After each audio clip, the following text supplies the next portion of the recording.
जब मंडल की लड़ाई हो रही थी तो बीजेपी ने कमंडल ले आकर के हजारों लोगों को मरवा दी।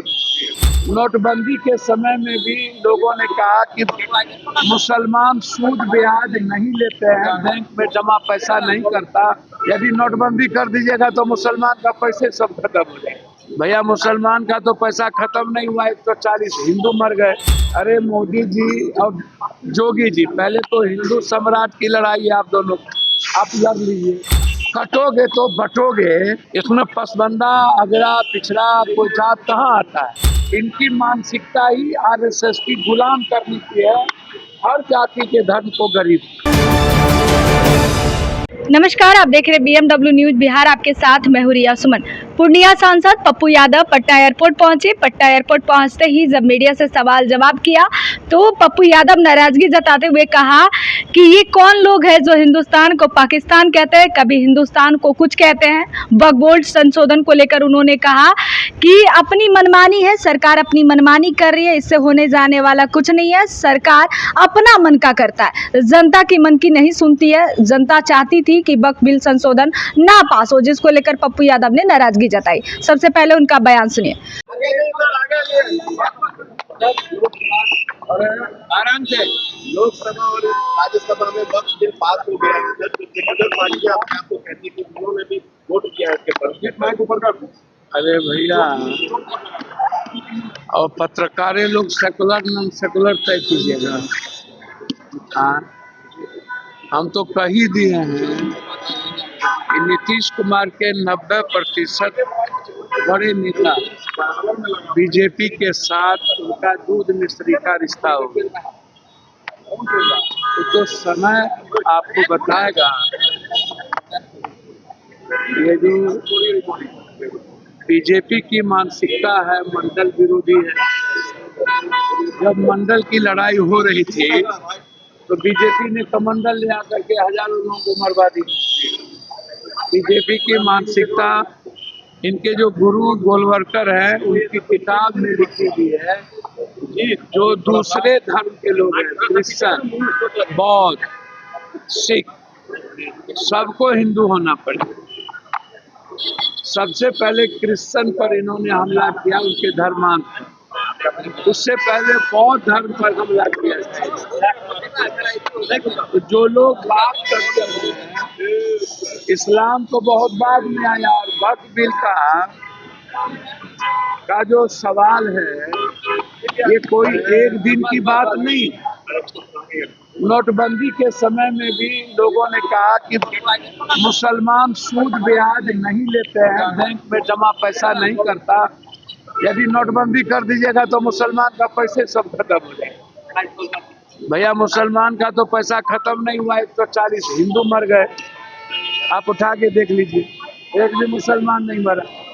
जीएसटी की स्थिति आप उठा के देखिए। भैया इनकी मानसिकता कोई नया नहीं ना है। ये कहते हैं कि मैं जमीन बेच के पसमानदा मुसलमान या अत्यंत पिछड़ा मुसलमान के लिए करूँगा। अरे मोदी जी और जोगी जी, पहले तो हिंदू सम्राट की लड़ाई है, आप दोनों आप लड़ लीजिए, कटोगे तो बटोगे। इसमें पसबंदा अगड़ा पिछड़ा कोई जात कहाँ आता है। साउथ अलग हो गया, नॉर्थ अलग हो गया।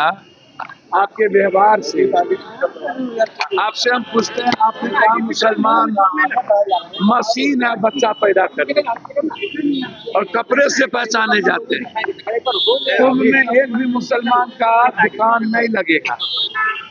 आप उठाइए ना, आप आज की बात नहीं है। जब आप मुगल और बाबर की बात करिएगा तो सबसे ज्यादा माफी तो यही लोग मांगे हैं, अंग्रेज से समझौता किया है। और बौद्ध तो एक भटकाने का माध्यम है, रास्ता है। ये बात तो गोलवरकर ने कहा था, साहूकारों को बढ़ाओ और गरीबों को 5 किलो अनाज दे करके गरीब रखो ताकि वो गुलाम। तो इनकी मानसिकता ही आरएसएस की गुलाम करने की है, हर जाति के धर्म को गरीब। ये मुसलमान या हिंदू ये सबको गर जाते हैं, किसी को खालिस्तानी कहते हैं, आतंकवादी कहते हैं। क्रिश्चियन के खिलाफ होते हैं, बौद्ध के खिलाफ तो पहले से ही। बौद्ध को किसने भारत से भगा दिया? क्यों बौद्ध धर्म आए? तो जो लोग फालतू फालतू बात करते हैं कि पास हो गया तो ऐसा हो गया, भैया बहुमत के आतंक पर किसी चीज को आप कितना दिन दबाइएगा?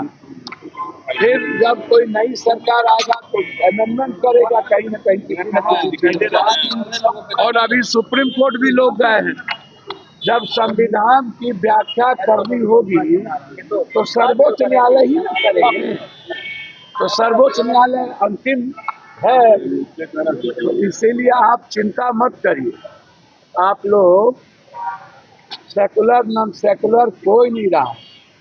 सियासत और सत्ता के लिए सब पागल है, और ये वक्फ बिल बोर्ड भी सियासत का है। टैरिफ पर बात आप करते ही नहीं है कि हिंदुस्तान के किसान का अब क्या होगा, हिंदुस्तान की इकोनॉमी का क्या होगा। छोटा छोटा देश टैरिफ के खिलाफ ट्रम्प के को चुनौती दे दिया, और हमारा देश चुपचाप मौन बैठा हुआ। हम चीन की बात करते ही नहीं कि चीन में जमीन हमारा लिया जा रहा है, क्या होगा। हम बात करते ही नहीं हैं कि पूजा का सामान महंगा हो गया और फल सब्जी उस पर, कि पूजा जब आता है तो सामान महंगा क्यों हो जाता है, पूजा करने वाला बर्तन महंगा क्यों हो जाता है। हम इस पर बात ही नहीं करते हैं। हम डॉलर पे बात ही नहीं करते हैं, हम रुपया पे बात ही नहीं करते हैं, हम शेयर मार्केट पर बात ही नहीं करते हैं, हम महंगाई पे बात ही नहीं करते हैं। हमेशा हिंदू मुसलमान जात पात उसको गरियाओ, क्या फायदा यार। एकदम हिंदुस्तान बेरोजगारी के लिए बात होनी चाहिए, गरीबी के लिए बात होनी चाहिए। ये आप लोग, अच्छा आप लोग जानते हो वक्त को? क्या जानते हो वक्त? हाँ, वक्त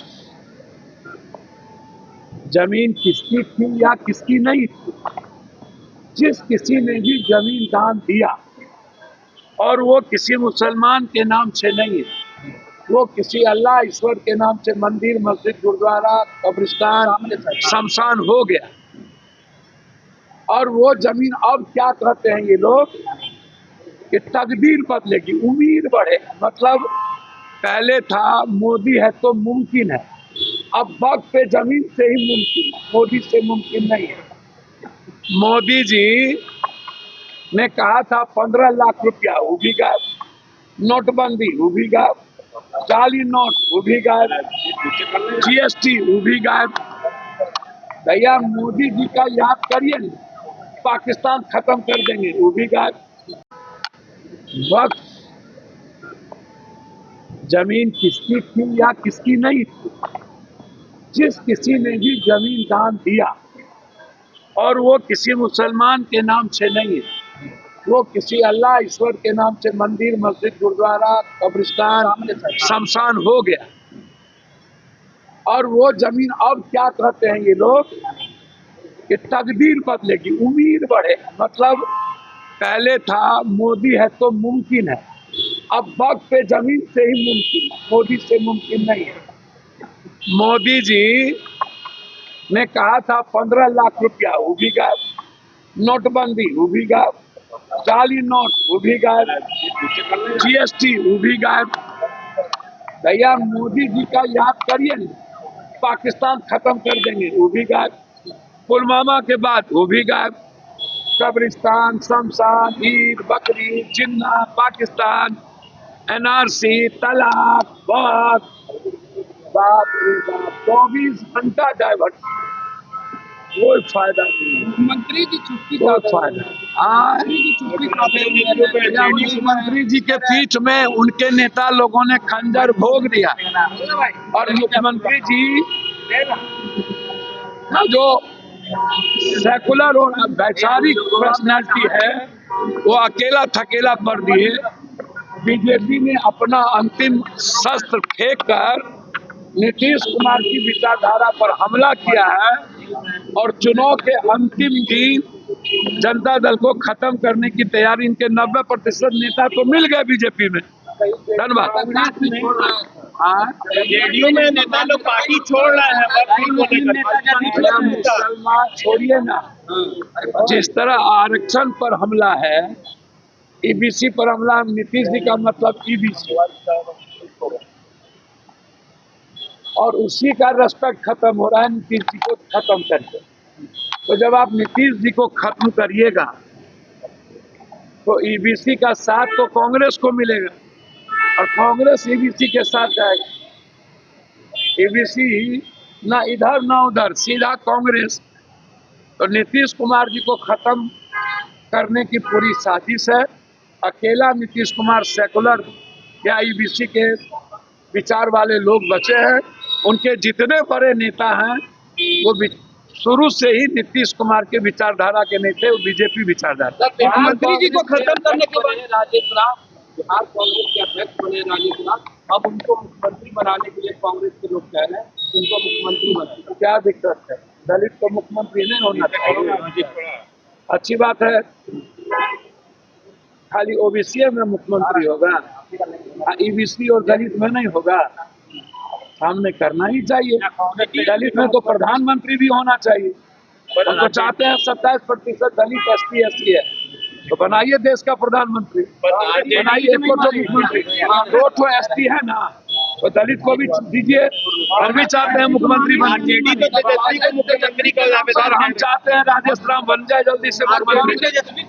आपने सुना, पप्पू यादव ने कहा कि कई सालों में ये बदलाव नहीं आया कि बिहार आगे बढ़े, तरक्की करे, लेकिन वक्फ बिल संशोधन से होने जाने से क्या हो जाएगा? अगर पास हो गया तो कहते हैं ये हो जाएगा, नहीं पास होगा तो वो हो जाएगा। आखिर होने जाने वाला क्या है?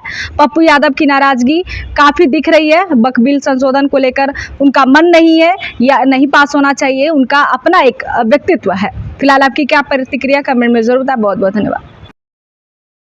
सूर्या हॉस्टल, एक बार अपने बच्चे को जरूर भेजें। सीमांचल का सर्वश्रेष्ठ हॉस्टल, 4ठी कक्षा से 10वीं तक, कोचिंग एवं ट्यूशन निःशुल्क, बेहतरीन और हर सुविधा से लबरेज। हमारा पता है दलन कटिहार। संपर्क करें 7903464641 पर। हमारा वीडियो अगर आपको अच्छा लगा हो तो आप हमारे वीडियो को लाइक करें, शेयर करें और हमारे चैनल को सब्सक्राइब जरूर करें।